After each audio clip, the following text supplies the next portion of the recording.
All right, so for this two-dimensional problem, we're going to talk about billiard balls. So our two balls are going to make what we call a glancing collision. That means that they don't collide with their centers of mass in line, but like one of the balls is sort of nicking the other one. This actually makes them move off in opposite directions. If they were colliding exactly in line, they would probably stay in the same line. But we want to do a two-dimensional problem, so we can't have that. So here you can see the scenario before and after. We are told that the billiard balls have equal mass, so that'll make things a little easier down the line. The ball B is initially not moving, so VB initial equals 0. That wasn't really clear maybe. But A comes in with, we can say that's a horizontal line with a speed of 5 meters per second. After the collision, ball A, which is the cue ball, is going to move at a 30-degree angle to its original motion with a speed of 2 meters per second.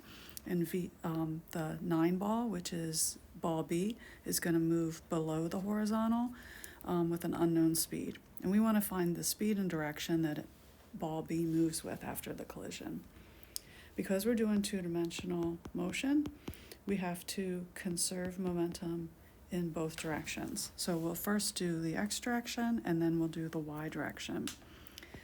Initially, we just have ball A is the only one that's moving. Just put a 0 here to emphasize that ball B was not moving before the collision. After the collision, we have ball A, and we want to just look at its x component of velocity, so we're doing only its x momentum. And then we have ball B, and we're going to say its final x velocity to talk about that final momentum.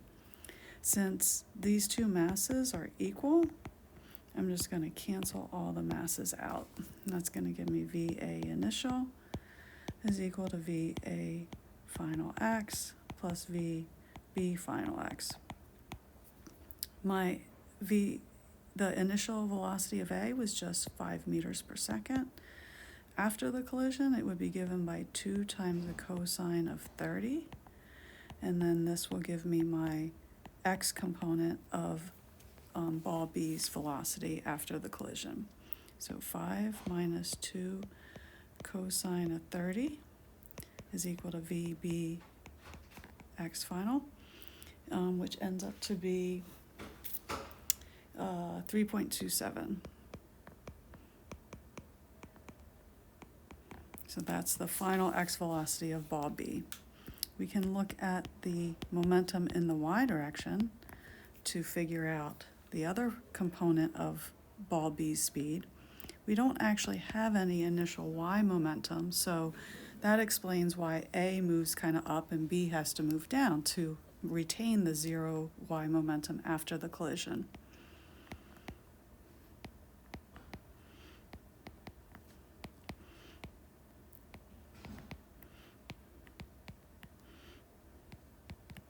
So the two y momentum are going to be the mass times the y components of their respective velocities. Again, because the masses are equal, I can get rid of them. So I'm going to say that VA final y minus that is equal to VB final y. And that makes sense to me because I know that the y component of B's final velocity has to be negative. So this is going to be minus 2 times the sine of 30 is equal to VB final y, which is just equal to minus 1. Now that I have the x and y velocity, components of the velocity, I can find VB final using the Pythagorean theorem.